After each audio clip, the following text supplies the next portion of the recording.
왔는데 노래를 아름답게 부르시길래 합을 맞춰드린 것뿐이야. 합을 맞춘 게 맞아? 뭐 굳이 제가 같이 해달라고 한 건 아니기는 한데 뭐 같이 해주셔가지고 그런 거지. 일치? 멋지네요. 그냥 다른 게 아니고 그냥 오늘 저희가 만나보기로 한 영화를 보니까 사실 이 노래가 제일 먼저 떠오르더라고요. 그래가지고 한번 불러봤어요. 근데 그러고 보니까 딱 맞긴 하네요. 그래서 저희가 오늘 만나볼 영화가 다들 다시 좀 보셨어요? 좀 어떠셨어요? 저는 사실 그 영화 처음 봤을 때 들었던 생각이 그거였거든요. 제가 신학생 때 이렇게 제 동창 신학생하고 얘기를 나눈 게 있는데 그 친구가 그 얘기를 하더라고요. 왜 우리 주일미사 할 때 전능하신 천주성부라고 하면서 신앙 고백하잖아요. 근데 자기는 그 부분이 자꾸 전능하신 천주성부 이렇게 들린다는 거예요. 그래서 야 신학생이 그게 무슨 소리냐 라고 물어봤더니 그러더라고요. 아니 정말 전능하신 하느님이신데 그렇게 힘들고 어렵고 고통스러운 방법을 꼭 쓰셔야 됐을까? 하느님이시라면 좀 더 다른 방법 있지 않으셨을까? 자꾸 그런 생각이 들어서 자기는 전능하신이 아니라 전능하신 이렇게 들린다고 그런 얘기를 하더라고요. 그런 얘기를 했던 그 신학생이 지금은 어디에 있을까요? 그 내가 한 말이지? 맞습니다. 제가 한 말이에요. 아니 이게 왜 그러냐면 제 영성지도 신부님이 서봉세 질베르토 신부님이라고 프랑스 신부님이셨는데 2017년에 이제 하느님 곁으로 가셨죠. 근데 이제 그 신부님이 한국에서 오래 사셨어요. 오래 사셨는데 그래도 외국인이다 보니까 발음이 좀 안 좋았어요. 그래가지고 주일미사 주례를 하시면 전능하신 천주소 이렇게 들리는 거야. 그래서 제가 그때 생각했던 건 참 스승은 발음을 통해서도 가르침을 주는구나. 그런 생각을 하긴 했었죠. 그 초등학교 때 그런 생각을 진짜 많이 했는데 왜 전능하신 천주 성부인데 그렇게 예수님이 아프고 힘든 방법으로 돌아가셨어야 했을까 그런 생각을 진짜 많이 하긴 했었어요. 저도 요새는 그 신부 돼서 드는 생각인데 물론 다른 방법이 있을 수도 있었겠죠. 우리가 생각하지 못한 다른 방법. 전능하신 하느님이시니까 조금 더 부드럽고 세련된 방법으로 구원을 이루실 수도 있으셨겠지만 만약에 그런 방법이었다면 과연 우리가 그걸 얼마나 잘 느끼고 또 얼마나 잘 받아들일 수 있을까라는 그런 의문도 요새는 좀 듭니다. 왜 그렇잖아요. 살아가다 보면 사람이 이렇게 보고 듣고 느끼고 생각하는 거 이른바 우리가 눈에 보이는 부분에 있어서 굉장히 많은 영향을 받습니다. 제가 어디서 보니까 사람이 감각으로 받아들이는 거 그 80%가 시각이라고 하더라고요. 그만큼 눈에 보이는 데 영향을 많이 받는다는 거죠. 또 그런 의미에서 오늘 또 우리가 생각해볼 영화가 이 뷰티 인사이드잖아요. 내용은 여러분들 다들 아시겠지만 매일매일 이 모습이 변하는 남자, 심지어 때로는 성별도 이렇게 변하는 남자, 그 남자를 사랑하는 여자의 이야기이죠. 근데 사실 이렇게 듣고 보면 그 사랑이 얼마나 힘들고 또 어려움이 많겠어요. 이걸 또 이렇게 가장 잘 드러내주는 그 대사가 저는 그거 같아요. 사랑은 때론 모든 것을 해결해 줄 것 같지만 때론 사랑 때문에 모든 걸 망치기도 한다. 생각나시나요, 그 대사? 맞아요. 그 독백. 신부님 좀 달라 보이시네요. 어디가 어떻게 해요? 이렇게 아름다운 대사를 죄송합니다. 근데 저도 좀 그런 생각이 들었어요. 결국에는 힘들어했던 우진이처럼 아니 이수처럼 우진이가 결국에는 이제 이수가 자기 때문에 엄청난 정신적 그런 고통을 겪고 있다는 걸 알고 이제 이수를 떠나가잖아요. 그럼 막 말도 안 되는 말 같은 거 사랑하니까 떠나는 거야 뭐 이런 것처럼 떠나가잖아요. 그런 식이었죠. 그런데 그것도 잠깐 생각해 볼 필요는 있는 것 같아요. 사랑 때문에 떠나간다. 사랑이 사실 사람을 가장 움직이는 큰 동력이 되기도 하잖아요. 하지만 제가 이기고 싶은 건 예수님에 관한 얘기를 잠깐 해보려고 합니다. 사랑 때문에 그런 걸 다 하셨잖아요. 그런 순환을 받아들이시고. 그리고 그러면서 또 수많은 기적도 일으키셨죠. 엘버트 논란이 쓴 그리스도교 이전의 예수라는 책에 보면 그 예수님이 행하신 기적의 동기를 그렇게 설명을 해요. 예수님이 그렇게 숱한 기적을 일으키신 이유는 본인이 메시아라는 거, 내가 바로 하느님의 아들이다 라는 걸 증명하기 위함이 아니라 오로지 사람에 대한 그 연민의 마음 때문이었다고. 그 연민의 마음이야말로 예수님이 기적을 일으키시고 또 예수님이 직접적으로 활동하신 유일한 이유다라고 그렇게 이야기를 합니다. 그리고 또 그 연민의 마음, 사랑으로 인한 행동의 절정이 방금 우리가 얘기했던 그 전능하신 천주성부 이렇게 얘기했던 그 순환이기도 하죠. 영화 뷰티 인사이드 내용에서 여주인공이 정신과 의사랑 상담하는 장면 나오잖아요. 의사가 묻죠. 그렇게 힘들면 차라리 그 사람이랑 헤어지는 게 어때요? 라고 했었을 때 여주인공이 뭐라고 이렇게 얘기했는지 기억나시나요? 기억나요. 그 사람은 제가 아니면 안 될 것 같아요. 그 사람 저 아니면 안 될 것 같아요. 그게 바로 진짜 어떻게 보면 연민의 마음을 가장 직접적으로 표현한 말이죠. 근데 아까 제가 말씀드렸던 것처럼 영화 후반부로 가면 결국에 이제 우진이가 이수를 떠나가잖아요. 네. 근데 저는 이게 사실 이수가 너무 마음이 아팠던 게 저는 조금 우진이보다는 이수가 조금 더 이 관계에 있어서 힘듦을 더 겪지 않았나라는 생각을 했거든요. 그래서 조금 우진이가 너무 무책임하게 이렇게 떠나간 게 아닌가라는 생각을 좀 했어요. 혹시 경험 있어요? 혹시 경험 있어요? 아유 죄송합니다. 물어보면 안 될 거 물어본 것 같은데. 거기 X 지켜보고 있나? 더워. 다시 한번 미안해요. 예. 맞아요. 거기서 여자는 그렇게 막다른 골목에 다다를 만큼 자기를 힘들게 했던 그 남자.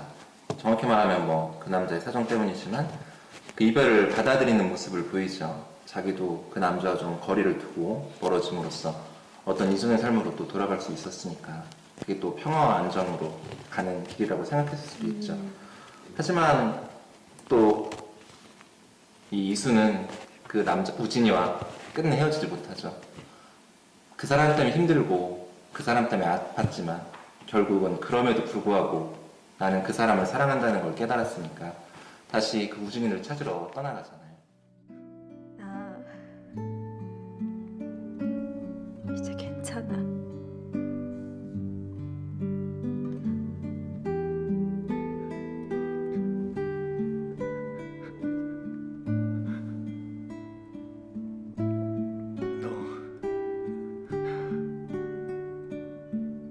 또 아플 거야.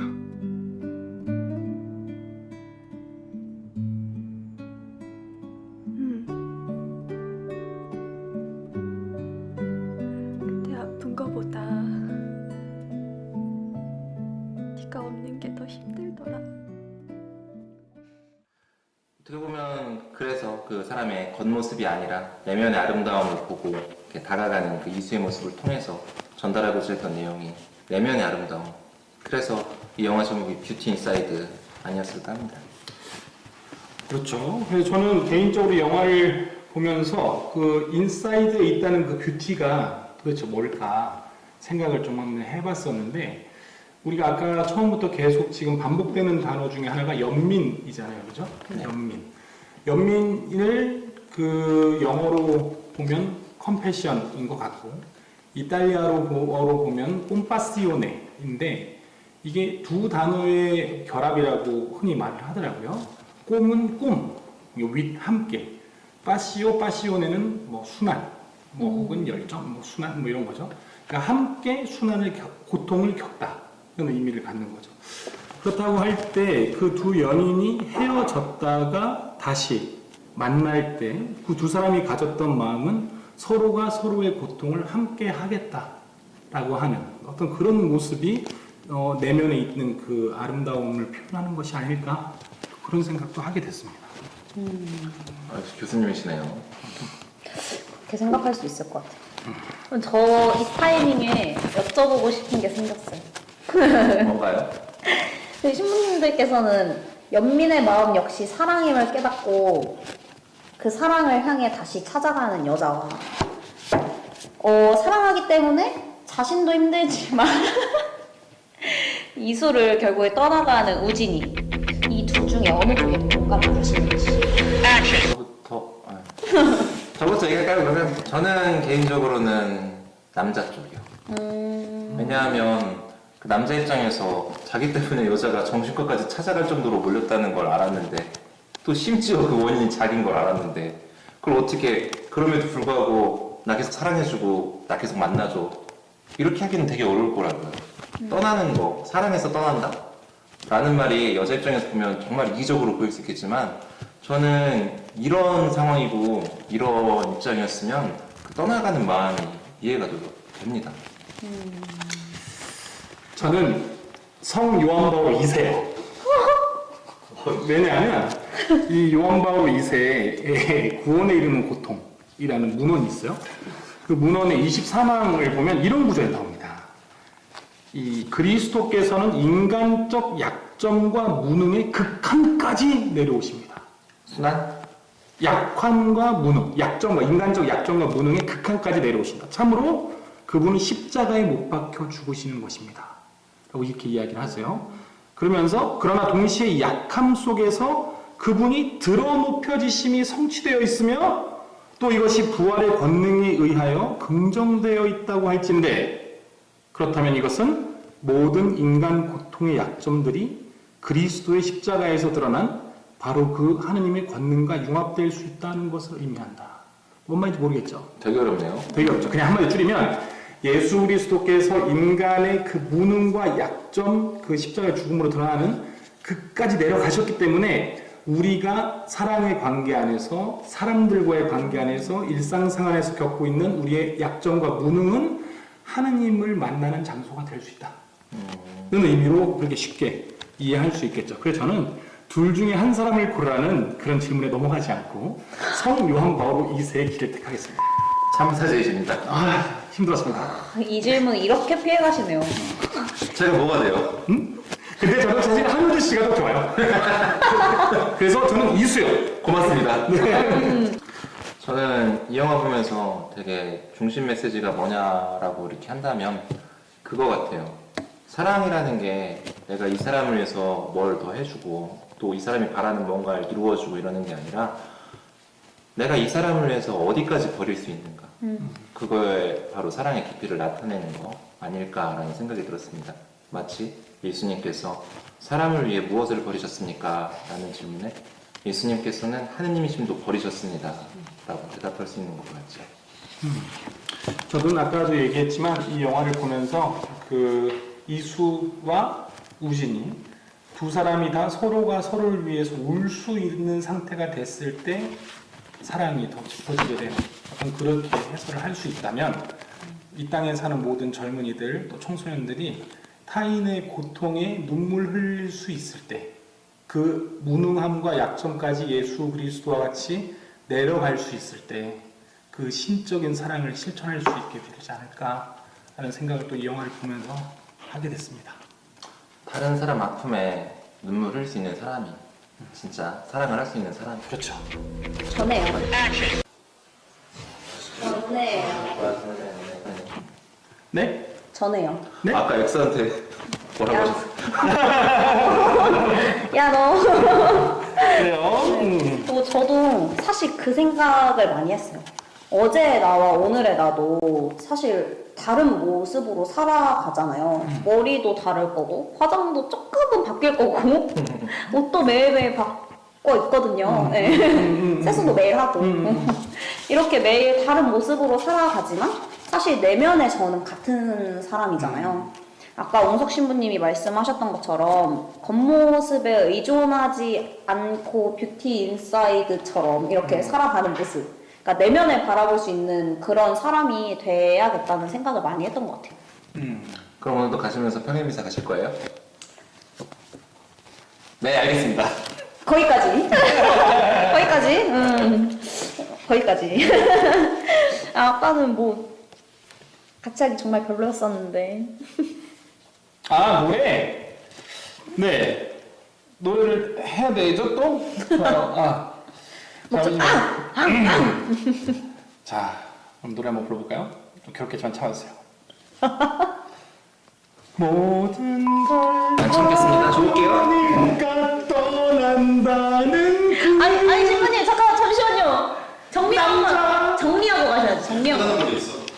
정리는 하고 가셔야죠. 정리는 하고 가셔야죠. 듣기 싫었냐? 아니 두 분 신부님 오늘도 정말 너무 감사했고요. 저희 다음 시간에 또 더 행복한 이야기 나눌 수 있는 시간이 되길 바라면서 2주 후에 새로운 영화로 만나 뵙도록 하겠습니다. 뷰티 인사이드도 지난번 엔칸토 때처럼 뷰티 인사이드도 한 번 더 영화 저희가 나눈 이야기 생각하면서 보시면 너무 좋을 것 같아요. 그러면 저희는 다음 영화 나눔 때 다시 만나도록 하겠습니다. 여러분 안녕!